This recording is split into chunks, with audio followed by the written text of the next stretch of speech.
Alrighty then, welcome back. Today I will be reviewing Dune Part 1. And since Dune has been getting a lot of rave reviews, I thought I'd share my thoughts on why I didn't really like this movie. And I was a little bit on the fence about this movie, but after seeing Dune Part 2, I actually like the first one even less. So let's talk about it. So this movie is directed by Denis Villeneuve, and for me, I actually like most of his movies, but this one it doesn't work for me. So the movie we're talking about is based on this novel from Frank Herbert. I actually have the books. They're actually right in front of me on my bookshelf. I haven't read them because they are particularly thick books and I need a lot of time to read them. So I haven't done that yet. So I have no prior knowledge to this movie whatsoever. And in this movie, we follow Paul Atreides.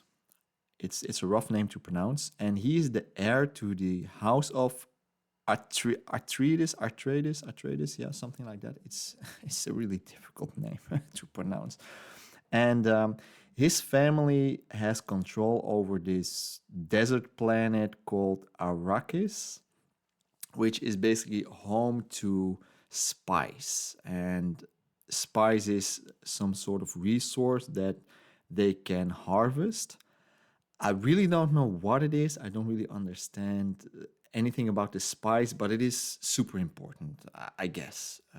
That's as far as I understand it. Maybe I haven't been paying much attention, but don't really know what the deal is with the spice. But it's a rare resource, I suppose. And in this movie, I'm expecting a lot of, giant sandworms, a lot of rebellion, a lot of war, a lot of political betrayal. And what I got was, not much of any of those things. So on paper, this movie sounds really great. It sounds epic. It sounds very large in scale. But on screen, not so much. So let's talk about the things that I did like. First of all, the visuals.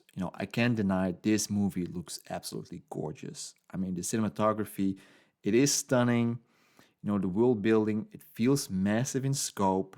Visual design, it really sells the idea of this big space story. But for me, it's all visuals, and that's about it. It's only on a visual level that it works. And the second thing that I like to a degree is the atmosphere. I mean, I definitely get the sense that we're looking at a big, important story. We get spaceships, we get planets, we get some cool costume designs, and everything feels and looks like it is designed to be really epic. This larger than life story, but once again, doesn't really come out of it. And that's basically where my praise ends. That's basically all I have to say about this movie that I liked. Now, what didn't I like? Well, there's a lot that I didn't like, but I'll try to keep it concise. So, for me, not a lot of emotional connection. I mean, as pretty as this movie is, it made me feel absolutely nothing. The protagonist, Paul, he is yet another chosen one, and he spends a lot of time staring into space and having a lot of visions about the actress Zendaya. And when I say visions, I mean like a lot. Like it feels like this movie is packed with as many visions as possible, visions of the future. And for me, it feels a little bit like they are trying to market Zendaya as like this female lead actress, and yet really puts me off. Apart from that, especially by the end of the movie, we actually get a little bit more of Zendaya. And I know she can't help it, it's not her fault, but I just don't like her as an actress. I don't like her in Spider Man. I definitely don't like her in Dune. And it really just it takes me out of the movie. It really makes me go, I'm pretty much done. I know it's not her fault, but that's how my brain works. I see her on screen and I'm like, nah, I'm good. So No emotional connection. I really don't care if anyone lives or dies or what happens. I don't care. The characters also feel very underdeveloped, maybe a little bit outside of Paul and his parents, but everyone else, it just feels flat, really underdeveloped, very stereotypical. I mean, we got a grim soldier. We got like this loyal doctor. We get these generic council members, and later on in the movie, people betray each other. But for me, it has no impact whatsoever. I really don't care.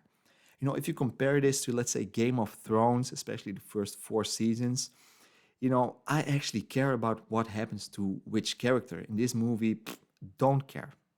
Don't care whatsoever. So, very underdeveloped characters. Didn't like that, especially for a movie that's set out to be this really big political story. The villains, oh my god, they're just weak. It's also very stereotypical. They're just evil for the sake of being evil. You know, they're just power hungry. They like to kill people, and that's about it. And just to make sure that we know they're really evil, they live on this dark, cold, black and white type of planet.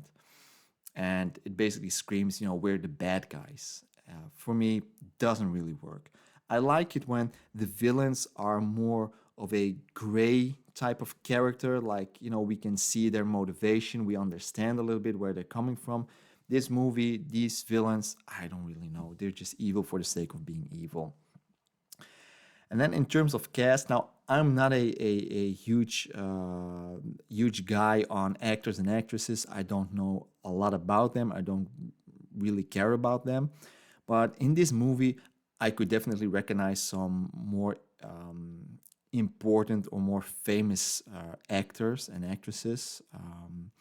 And the thing I have, not just with this movie, but also other movies, is when you use these, let's say, superstars, I don't even know if they're superstars, but if I know them, then they're pretty famous, and I don't know much about them.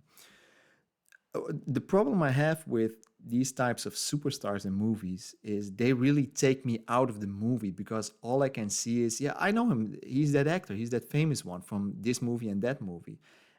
It just takes me out of the movie.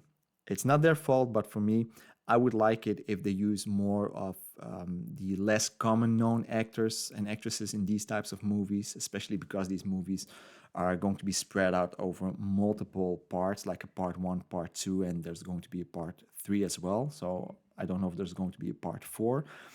So that for me doesn't really work. We have Dave Bautista, and the only thing I can think of is, well, that's Drax from Guardians of the Galaxy.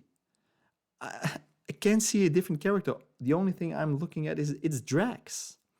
We also have Jason Momoa. It's Aquaman, right? So it really takes me out of the movie. And, you know, just to say Jason Momoa's character, I've written it down. It's Idaho, Duncan, Idaho. And I would say from all these side characters, he's the most developed one, you know, that I have a little bit of connection to, and that says a lot for a movie this big, you know. And that's just me saying that, and I don't know shit about movies, you know, like really. So yeah, the cast, like all these big names, doesn't work for me. And the other important thing that doesn't really work for me is this movie. I feel like I'm a little bit, you know, tricked into watching this movie. Um, the movie is trying to make me think I'm going to watch this really profound, very intelligent, cinematic, super movie. But really, I get a lot of visuals, a lot of overwhelming visuals. I get some pompous dialogue. I get weak villains. I don't get the political intrigue. I don't get like good fighting scenes. I mean, the fighting scenes in this movie, I don't care. It didn't feel good. Didn't feel good. Didn't look good.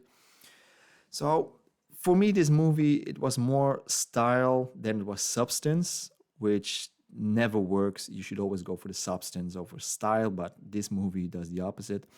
So there should be a lot beneath the surface. Not in this movie. So for me, very little character work, not a lot of emotion. The movie also feels somewhat slow in terms of pacing.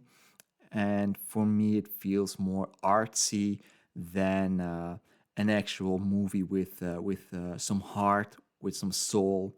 So yeah, those are the main things that I really didn't like about this movie.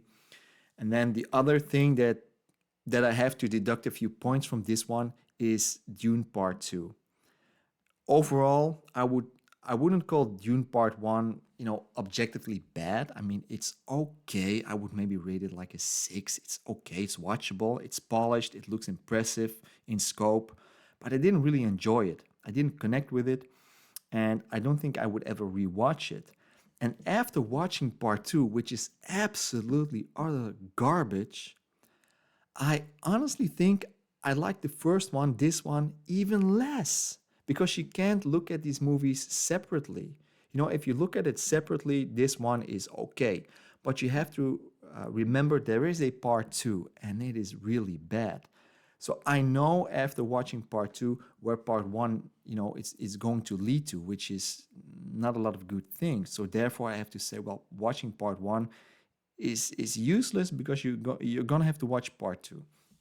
So therefore, I'm going to deduct a few points, and that means my rating would be like a 4 out of 10. Visually stunning, emotionally empty. Didn't really care about any of the characters. So that's my take on it. Hope you enjoyed it, and I'll talk to you next time. Bye bye.